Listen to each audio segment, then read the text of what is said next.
So I would like to say that I have a great life. I always have.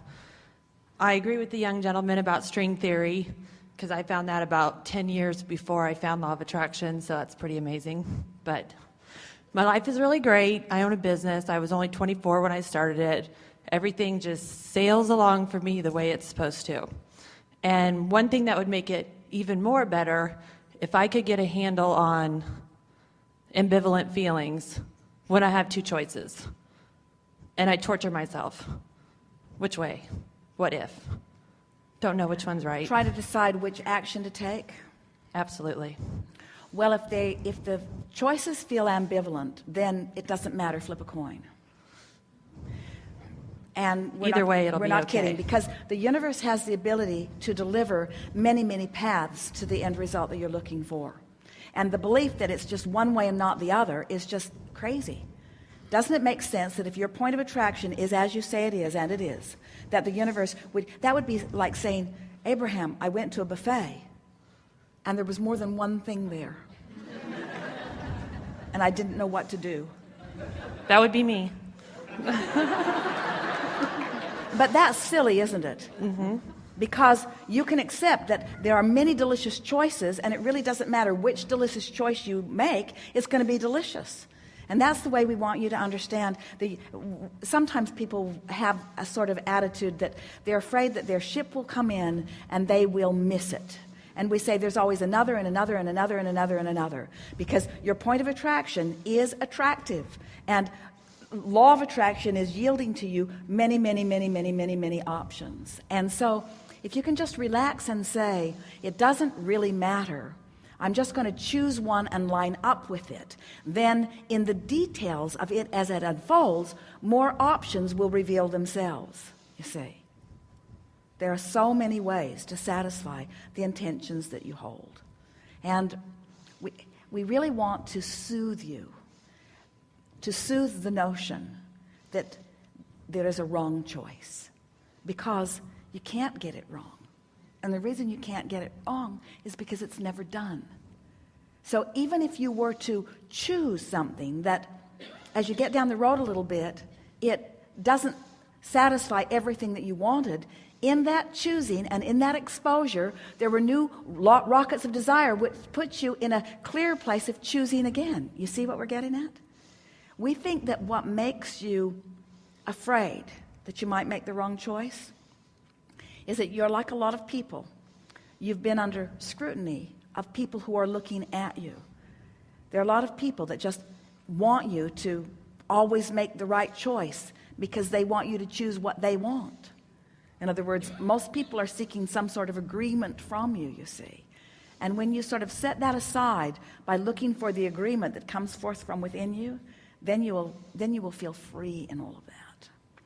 One other thing we would like to say, and that is, if it really feels ambivalent, you might want to choose nothing until the choices reveal themselves to you in an even more emphatic way. That's it.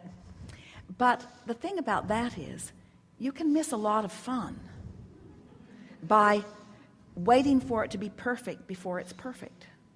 In other words, if you could accept that it's in the vortex already, and that the universe is yielding to you the path of least resistance, and that maybe this choice that you're making is part of the path of least resistance, because nothing feels worse than indecision.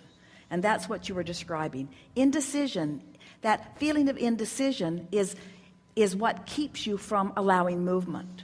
So from our point of view, and if we were standing in your physical shoes, it really would be what we would do. We would make a choice. We would choose. And then we would do everything that we could to line up with that choice. And if it really doesn't have the ability, if this choice that you've made really does not have the potential of satisfying everything that you are asking for, then it will be evident, and contrast will put yet another rocket of desire, and then you will be given another opportunity for other choices, you see. Try it. You're going to like it. You're going to discover that you are intuitively understanding, and that the choices are really not that different one from another.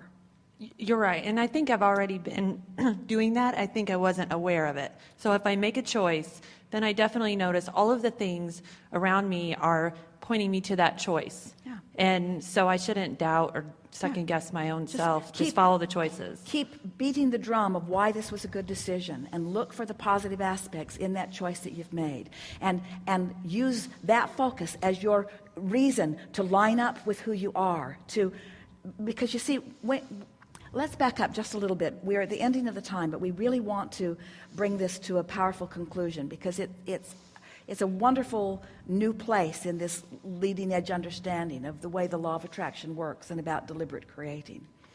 So rather than thinking of yourself as someone who sees these things out there that you want and going and getting them, if you can instead see yourself as a vibrational offerer who is accomplishing a point of attraction, and that point of attraction is being constantly answered.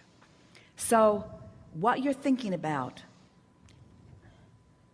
and the way you're feeling about it is everything. Nothing matters more than that. So the process has been 3 steps. Step 1 is you ask, and the vortex is full of what you've asked for. Source, the source within you, knows how to satisfy in greater fashion than we could ever find words to identify every single thing that you want. It's all lined up for you. Your singular work is to find a way of being ready for what's in the vortex. Vibrational ready. Vibrationally ready. My work is to be vibrationally ready for what's in the vortex. So then you say, well, I have these choices, and I'm afraid that I'm making the wrong choice. Are you vibrationally ready when you are afraid? But what if I make the wrong choice? Are you vibrationally ready? No. But that choice looks better than that choice or that choice. Are you vibrationally ready? No. I think I'll choose that one and look for positive aspects in it. Oh, I see that positive aspect and that one and that one. Are you vibrationally ready? Getting there. Yeah. In other words, that's the work, to be vibrationally ready. But it requires, as someone helped us say clearly, or said even more clearly than we do, is this measure of trust. First, you got to understand that the law of attraction exists. Do you? There's not a shred of evidence to the contrary of it. Next, you got to understand that you've been living life and you've been putting requests and that they are there and tended. Do you believe that? It's an important thing to understand, because if you don't believe that, then you've got some understanding that must come into place. But if you believe that law of attraction is there, and it is, and if you believe that the contents of your vortex are full of the vibrational equivalent of all kinds of manifestations that are just going to knock your socks off with pleasure and joy as they come into your experience, if you believe that, then you know that the only thing that you must now do is be vibrationally ready for what you've put there.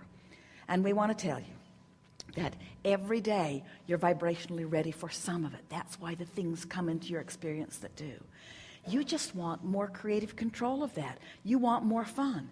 It is so much fun to have an idea of something that you want and feel yourself, talk yourself into alignment with it. It is so much fun to recognize that you've put things into the vortex and to consciously ready yourself for it. Because when the evidence of that readiness shows itself to you, when you experience the revelation of what you have sensed but have not yet seen, and now you're seeing that which you one time sensed. It's what you said about the string theory. It's about what our friend said about it too. You sensed it before you knew it. But if you hadn't sensed it before you knew it, then the knowing of it wouldn't feel like it feels to you, you see. That's what deliberate creation is. It's the conscious awareness of the perfection that is you, and the conscious awareness of the worthiness that is you. And if you haven't done it on purpose, then when it happens, you don't get that feeling, you see. But if you have done it on purpose, when it happens, then you get that feeling. And that feeling is what the feeling of life is. That's the feeling that you came for. You said, I'll go forth and I'll figure out what I want, and I'll figure out how to come into alignment with it, and I will revel in joy as it comes into manifestation, as evidence of my ability to create, to be or do or have anything that I choose. That was the promise that you understood when you came forth. And anything less than that is not enough for the likes of any of you. We've enjoyed this interaction more than words can convey. You are a leading edge group, and we can feel the wholeness that is you. It's been very fun and fulfilling to us to feel you coming more and more into alignment. It is a wonderful experience for someone like us to be out here on the leading edge with concepts that have not been understood as clearly before, with ideas that are really going into a new place, into a place that they have not been before, and have this body of people sitting on the edge of your consciousness ready to feel the resonance with this new idea. This is co-creating at its best. Have fun with all of this. Be easy about it. There is great love here for you. And as always, we remain permanently, stubbornly, determinedly, and joyously in the vortex.